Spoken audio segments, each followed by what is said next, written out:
lack of clarity,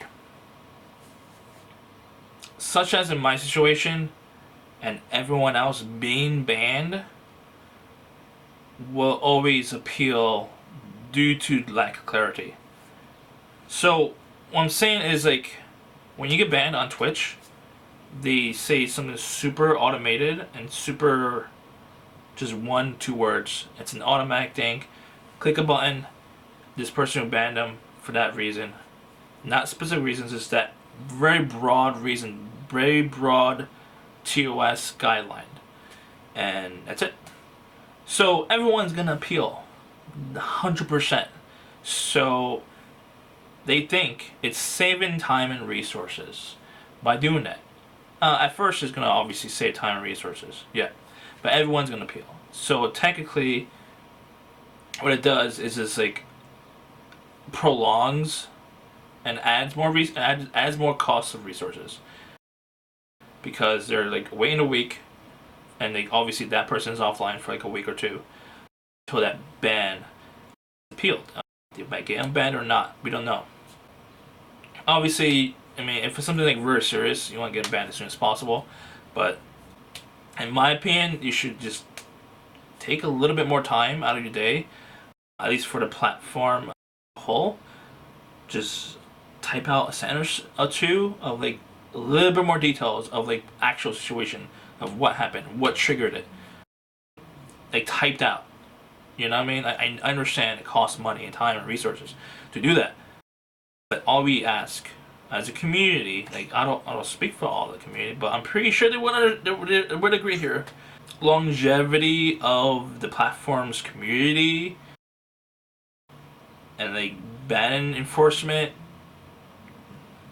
and like happiness with the community.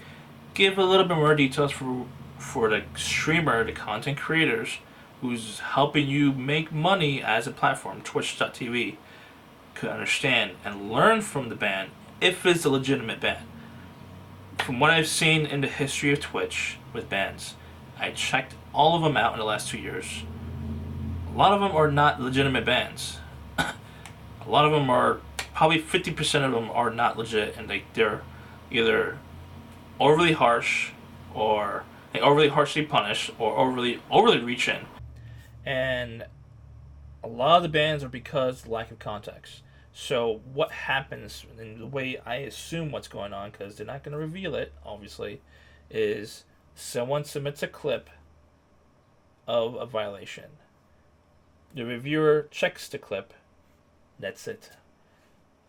Probably at least 50%. I don't know all of the time. Probably 100, maybe 100% of the time, where they check the clip. If there's nothing there, they move on to another report. Or if there's any clues at all in that clip, they'll probably go to the live stream itself, wait a few minutes and see if it happens again, or get more clarity probably on the live stream. I don't think they actually would go through the VOD. I mean, it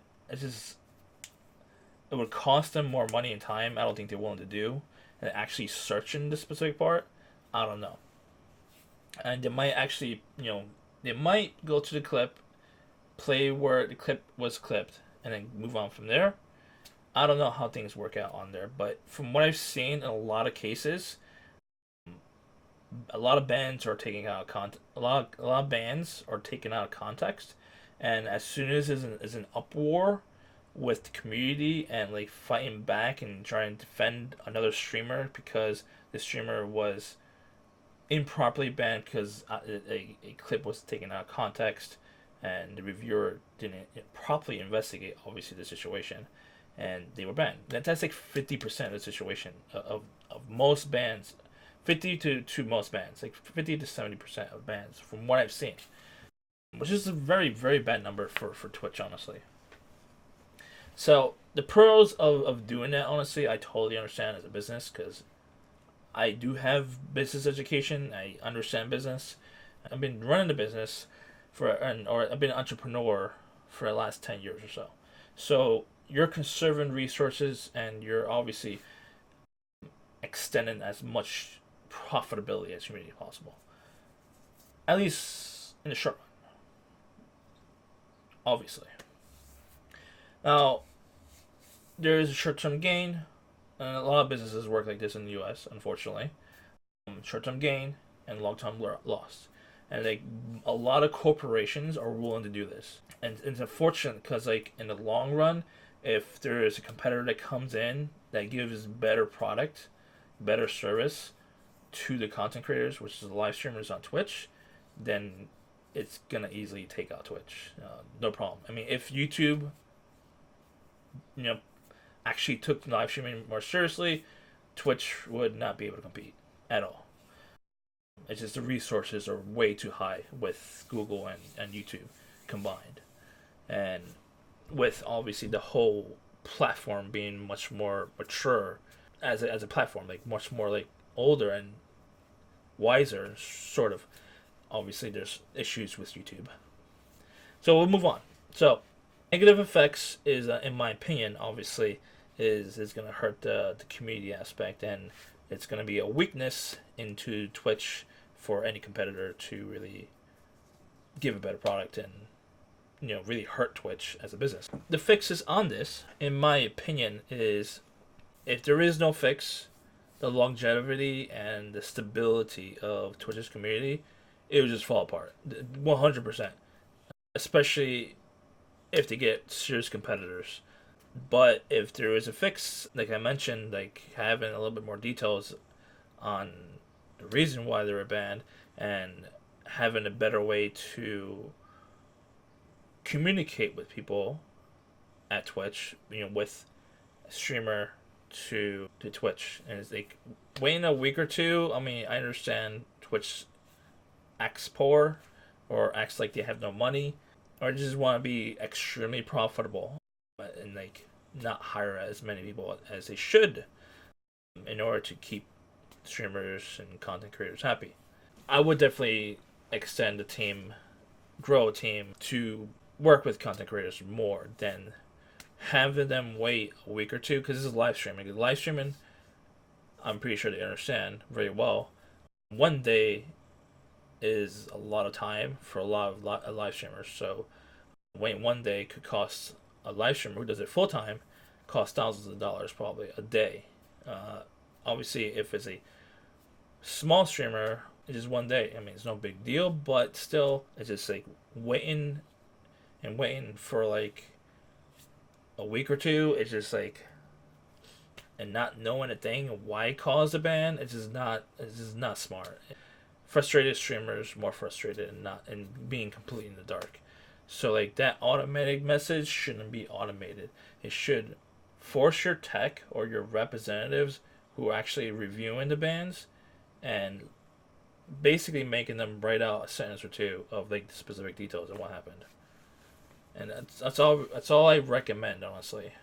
It will do wonders on the community and not get so much backlash of the times when the community as a whole put pressures on Twitch for unjust bans.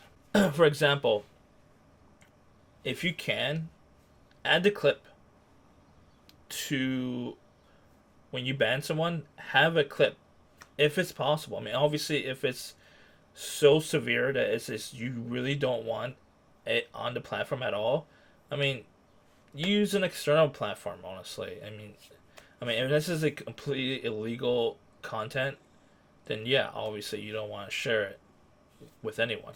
So you want to delete it and destroy it. But in other situations, which is not always illegal, like my situation wasn't illegal, it was self-defense and a general statement, not to anyone specifically. I would love to see a clip of that, and or at least what was submitted. Pretty sure I assume was a clip, or at the VOD. They provide the VOD, like, and it's judgment calls. I understand like judgment calls cost money and resources, and you don't want to obviously afford that. You want to extend as much profitability, but in the long run, it would help keep and stabilize the community. Obviously, if you don't, it's gonna weaken the community. Like right now, from what I've seen in the past 2 years, like every month, like there's backlash every single month of shitty bans, and like not like some are medium size and some are really big streamer bans. Yeah, and you're obviously pressured into reversing the ban or reducing the ban, and it makes you guys look bad, in my opinion. I mean, especially if it got more international coverage of like certain situations where one streamer got banned for saying something about gender. So that got international coverage, or at least national coverage, actually. I mean, obviously, I mean, bad PR and good PR, it's still good PR. Free advertising for you. So obviously, pat on your back for that. But, I mean, I understand, like, the reason why they were banned, but that's a different situation. It still got bad PR, in my opinion. And it could have been handled a lot better. Alright, here is the next talking point. Unfairness. Unfairness in punishments and lack of or over TOS guidelines enforcements. Now, I did mention this already. Here's basically the talking points. Such as, from what I've realized in the last 2 years, and like reverse engineering the process of the bans and enforcement, from what I see, this is a science scale of who gets what, how much time they get on punishment. What I realize is more money they get, the less time of punishment they get. That's what I realized. Or at least, I mean, popularity equals money. So the more popular they are, the more money they would get. And then the less time they get on punishment. In most cases, what I've seen. I mean, not all cases, obviously. Obviously, what I pointed out already in an example of one streamer was actually violent on stream. It wasn't his stream, but he was on stream on another Twitch stream. Technically speaking, according to your own guidelines, he is supposed to be indefinitely suspended, and he wasn't. So obviously that wasn't fair. And like you say in your own guidelines, he's all accounts. So that when you say all accounts, you actually mean all accounts, not just affiliates or just non-affiliates. So yeah, obviously you didn't give him a indefinite ban because he is bringing in cash. I totally understand that as a business mind myself. I totally get it. Trust me, I understand.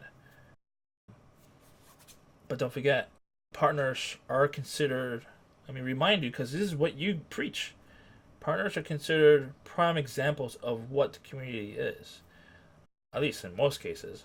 So yeah, they're mascots for your company. So yeah, I would expect probably more harsher punishments, honestly, on partners than affiliates, because affiliates are obviously not as serious in most cases, or they're. I mean, I don't see them as mascots like compared to like partner streamers. Partner streamer, it sounds like it's a partner of Twitch. You're working with Twitch. They have contracts with Twitch. Affiliates don't really have contracts. You agree to terms of service. It's kind of a contract, but not like a legitimate contract.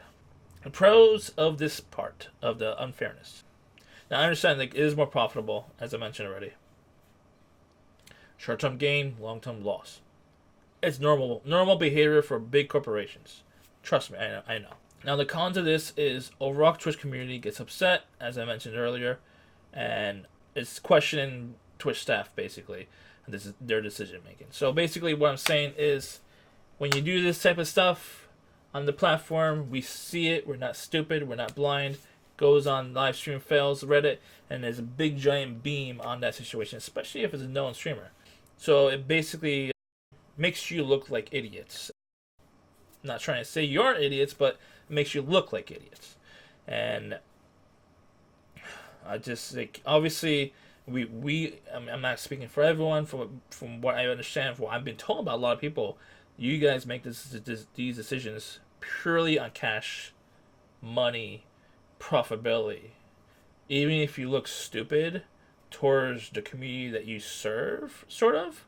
Because if there is no Twitch community, there is no Twitch. So obviously you guys don't care if Twitch community is happy entirely, because you, from what I understand, is like this: you have that Facebook mentality. You're gods and top of the food chain of live streaming right now. So you could do whatever you want, piss off the community, and it doesn't matter. Because you're the only source to most of the viewers. For now, at least. That's what I'm understanding. Because, like, and obviously it's not going to change. Like, sometimes, I mean, you would go back on and reverse bans or reduce bans. only when pressured by the community as a whole, or like big streamers in general. It's just like, in my opinion, it could be handled a lot better, and it could, in my opinion, it could really help having a different system and not completely reliant on the money a specific streamer brings. Completely ignored the money aspect, and it would help grow the trust and the relationship with the community. If that is good, the whole platform would grow and like and flourish. In my opinion, it would. As a business mind, obviously, upfront short-term gains would be lowered, but long-term gains would be higher, and you would grow. Like, but honestly, if you keep doing this, it's gonna cost you long-term losses, in my opinion. But obviously, a lot of corporations don't care about long-term losses. They rather deal with it in the long term, long from now. This is how corporations work. So I'm just pointing this out, because I'm just pointing out. I mean, I know probably staffers are gonna watch this. I don't know, but I'm making this video more for the Twitch community. So we'll see. I recommend honestly having quality assurance. You have someone review it, and they decide what to like do, ban or not. If they ban or not, have quality assurance, have QA. As of right now, I don't think you got QA at all on when the ban happens. I mean, in certain situations where something's illegal is happening on the platform, then yeah, let it go through as soon as possible. If it's not illegal, then obviously, porn. I would probably consider porn like right next to and like illegal. Porn or illegal, like insta bans, obviously. If it's not that, like, have the reviewer review it if they want to ban or not, and then have the quality assurance person like right there review it right away. If the QA analyst decides it's okay to go to not ban or ban, then yeah, let the QA decide. I mean, you don't have to review every single one, obviously, but at least have some QA. What I've seen and studied on the bans in the last 2 years, there is no QA at all. I mean, obviously, I don't know what's going on in the internal workings of Twitch, but for what I'm seeing and understanding, there is no QA process with bans at all. You need QA, in my opinion. And in my opinion, because from what I've seen with the drama between Twitch Korea and Korean Twitch partners, and like the drama and the corruption going on there, that's insane. That is like unbearable situation, and that should not ever happen. In that situation, I mean, from what I read, Twitch HQ in the US said they can't unban, even though they want to unban for an unjust ban from Twitch Korea, and they're saying Twitch Korea must approve the unban. That's just stupid, in my opinion. It should be like, obviously HQ should override any Twitch in the whole world. So, and that's no brainer. But if there's gonna be a QA process, there should be definitely there's a reviewer in whatever country they're in. I mean, obviously, I was banned in Japan, so I would assume some reviewer in Japan banned me. So, if there was a QA analyst for bans, I mean, especially if there's an appeal, there should be always a QA.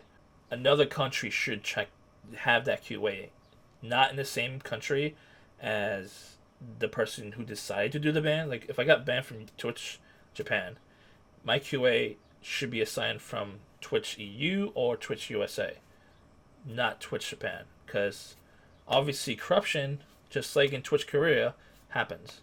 So yeah, in my opinion, if you do decide, or I don't know if you do have QA, I highly doubt it. Highly doubt it. And if you do, it's most likely it's gonna be the same office as a person who's reviewing the actual bans, and they actually doing bans and reviewing the reports. And that goes back to unfairness, and unfortunately, inconsistency and clarity with what is bannable. Now, there was a recent ban with Hassan by, I can't pronounce his last name. He's a streamer from. He was banned for a few seconds of violent footage from a documentary. Got banned for 7 days. Obviously, he got unbanned after a day. After a day, I think, because he has a partner manager. Now, I understand like where obviously Twitch can't afford the resources for non-partners, such as for affiliates. Totally understandable. But the thing is that like you're basically saying anyone who's not a partner, and if you get unjustly banned, it's okay. Tough shit. Move on. Get out of here. We don't want you. But if you have a partner manager, and if you're unjustly banned, there's a 50 to 70% chance you would get unbanned because obviously it's unjust, and for partners you get special treatment, making sure it is completely justified ban. And that's one of the perks of being a partner streamer is you don't get unjustly banned in most cases. This is how it is, unfortunately. From what I've seen and understand, is this they claim to want to grow the platform, but with the lack of clarity and there's like the consistency of what is bannable, it's not on Twitch. Like if you go to Twitch community guidelines, TOS, it's extremely broad terminology. Most people won't understand it. I mean, I come from a business background. I understood it. I interpreted it as more of a business mind. Same thing with the community guidelines, and I still got banned. And it's just like, whew, it's like really hard to believe because like I got banned for saying being self-defensive basically, and towards a whole generalized statement of the chat trolling me. It's just it's like really hard to believe, and with the zero tolerance rule that Twitch claims is all users, but it's not all users, obviously. Yeah, having a Twitch partner manager like gives you the right to get that perk, even though it says in community guidelines, at least the one I specifically apparently violated, all users, and usually all users includes partners. So from what I've seen, like every person who reviews a ban they're like too subjective in my opinion. Obviously, like there's a lot of it has to be subjective judgment calls to a situation. But it's supposed to be objective, not subjective. No bias in that decision making. From what I've understood, like being biased, like for example, if the person reviewing a streamer and they like them as the content creator, they might just ignore it, not see what was submitted, just delete it. That's it. I mean, I can't prove that, obviously. That's an assumption because I've done a ton of reporting to see and experiment this because I really, I mean, from what I understand, I probably got one person banned and they were under 13 on the platform. That's all. That's the only one that got banned. That actually got banned. Everything else, I mean, for like a lot of reasons, I'm not gonna mention specific ones. But yeah, it's really hard to understand the definitions and interpretations of Twitch TOS and Twitch community guidelines. Like sexual content, obviously, it's all over the platform, in my opinion, at least. But the way Twitch interprets sexual content is very different of what TV interprets as sexual content. Like even cable TV, you wouldn't see a lot of certain Just Chatting streams on cable TV. So I'm not saying all of it is bad, but it's questionable. And I mean, sexual content to why even have it? Like, why isn't it community guidelines if you're not gonna enforce it? That's my opinion. I just think like Every person reviewing the reports should be objective, not biased at all.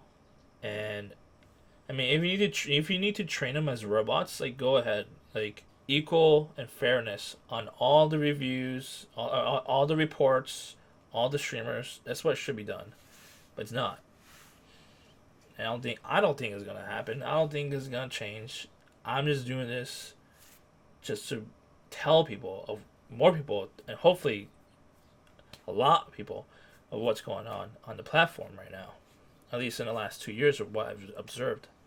So like if anyone on the platform reads through the community guidelines and TOS, most people won't understand a word it says or what it means unless they're on the platform for like years and they interpret they interpret the TOS guidelines and the TOS based on seeing their friends, their colleagues being banned, and that's how they learn. That's how I've learned in the last 2 years of seeing other people getting banned, and that's why you see bans posted on livestream fails because like everyone's learning how people get banned because community guidelines and TOS is just not clear at all. They're extremely vague on purpose.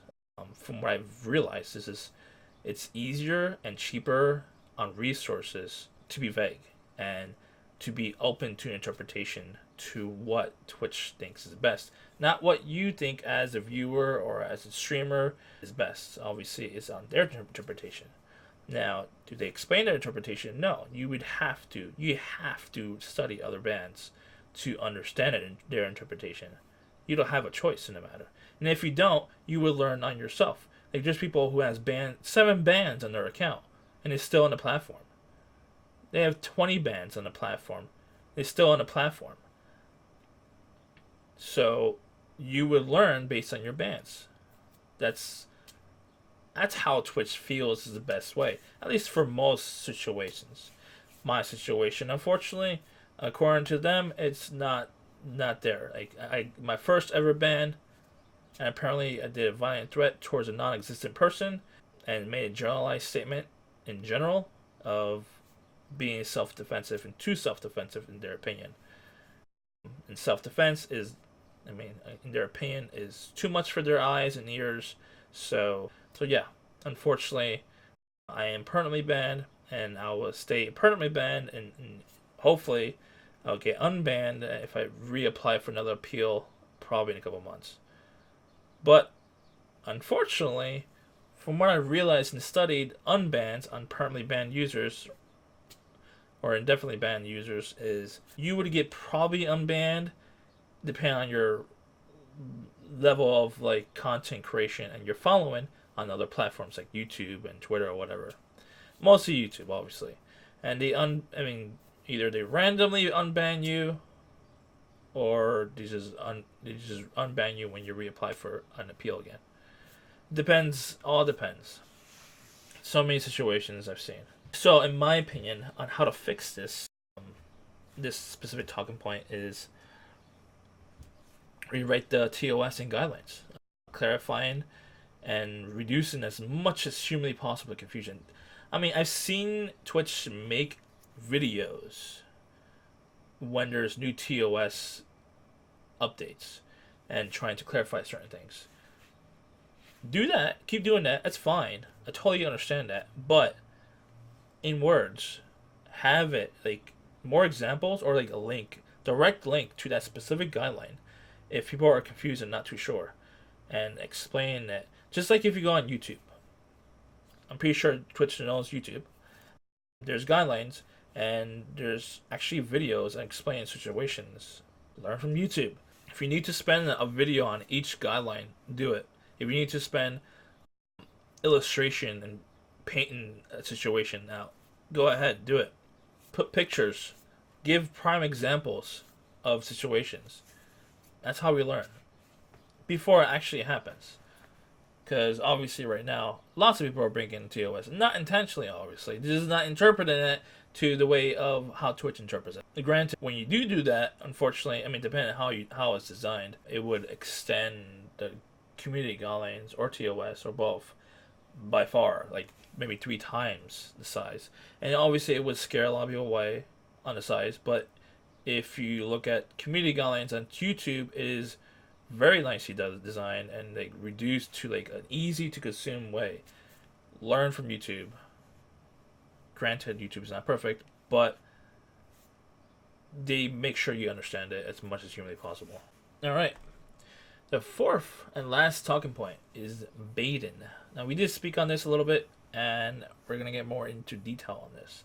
Now, it does say the pros and cons, as like it says to look at number 2 talking point, which is we're just going a little bit more into detail on how to fix baiting. So, just go back to number 2, and this is how you fix baiting. Monitor and read chat during the baiting. Live, like watch it live or watch the VOD or clip. I understand this is hard, and I can't prove that you don't do this, obviously. But from the study and the observations I did in the last 2 years, and at least 50% of the time, you don't look at the chat and see if it's affecting and creating the bait, basically. And like obviously, it's not. You shouldn't care, sort of. But like if there's context in chat normally from what I've seen. And sometimes, I mean, obviously, if there's like a toxic raid going on, obviously Twitch will look at the chat in that situation.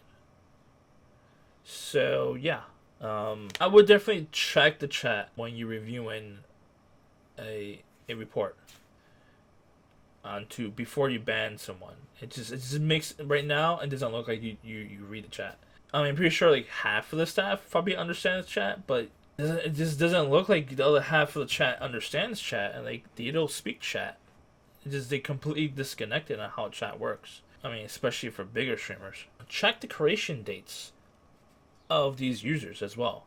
The ones who are baiting and trolling so heavily. I mean, if it's just created in that same date, and like, I mean, I understand I'm not making excuses where the streamer shouldn't react in a way where they're violating TOS. I mean, I'm not saying that's okay, but that context is still important. And what it looks like is you completely dismissed all the chat as context. So yeah, that's all of it. I just really hope I would get unbanned. I already served 40 days of my ban, so the maximum is usually 30, unless they do make a change and like add in 60 days. I mean, I don't mind the 60 days because like I'm not obsessed to streaming. I'm more of a viewer. I'm more of a viewer for sure. So like I really wanted to go to my first ever TwitchCon this year in 2019. I couldn't go last year. I couldn't because I was couldn't really afford to go last year, but this year I'm pretty sure I could afford it, and I'm still going to the city and going during TwitchCon. It's just I can't go into TwitchCon itself because I am currently banned and indefinitely banned, and hopefully if I get unbanned I will be there and I'll go to my first ever TwitchCon and enjoy myself. But that's a big deal. Like TwitchCon's a huge deal, especially as a viewer. So like, I mean, I do enjoy watching TwitchCon from a ton of different perspectives and streams, but I never went to one. So I think that would be a lot of fun. So that would I love to do. I would also love to hang out with my friends while they're streaming TwitchCon, or even just streaming in other cities. Like that would be fun too, and going on their streams, playing games, like that's just fun, you know? So I do still regret my words, obviously, but I still don't understand the interpretation, and I do, unless I still don't understand, I don't know, but I understand the interpretation of violent threats includes self-defense. Before I did not know that. But at least on Twitch, violent threats includes self-defense. Now, I'll rethink that into my brain for now. I mean, at least while I'm on the platform. I mean, if I ever get unbanned, and I'll make sure it never happens again. I mean, but it's just in my personal mentality. I just believe in self defense. Self defense. I mean, I don't use a gun. I'm against guns, so I don't do that. But I believe in like self defense and hand combat. I'm a huge believer in that, and I'm not a believer of like running away. Like I don't have that ability to defend myself. You know, it's not who I am. I just really hope there's a change into the platform, but I really doubt it. Especially being at the size I am, I'm not a huge content creator, and I mean, I just hope it gets to the right people and the right eyes, and it gets out there to the right at the right time. And all I can do is hope for the best. That's all I got. If I don't get unbanned, you know, if I grow my platform, my following on another platform, maybe I could get unbanned. If I get to a certain following on another platform, that's all I could do.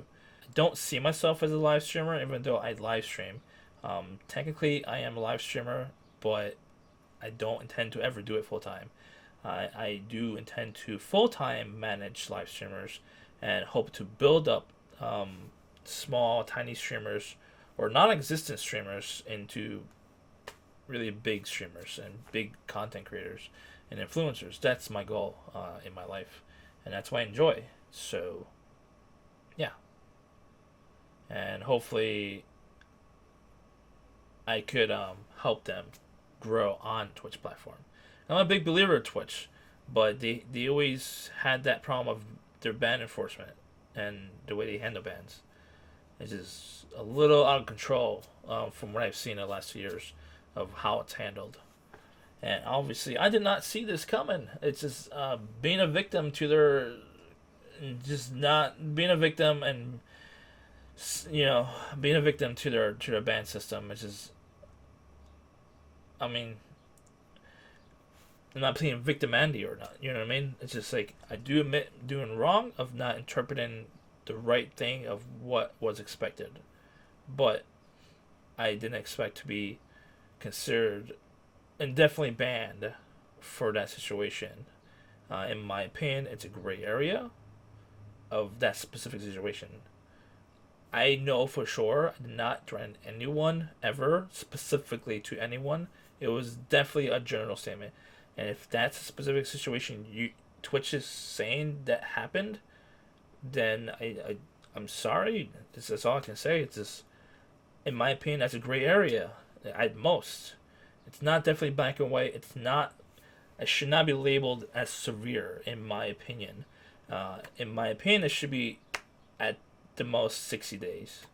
I'm willing to take 30 days. That'd be nice. I did serve 40 days, so if I do get unbanned and I get a 30-day strike on my account, I would accept it. Trust me. If you want to take away the subscriber button, go ahead. As I've seen partners get departnered on violations, that's fine with me. I'm not a partner. You could take away the subscription. I don't need subscription. I just want to hang out with friends on the platform, at Twitch parties, at Twitch events. That's all I want. And obviously, I'm going to grow streamers on the platform. Banned or unbanned, it's going to happen.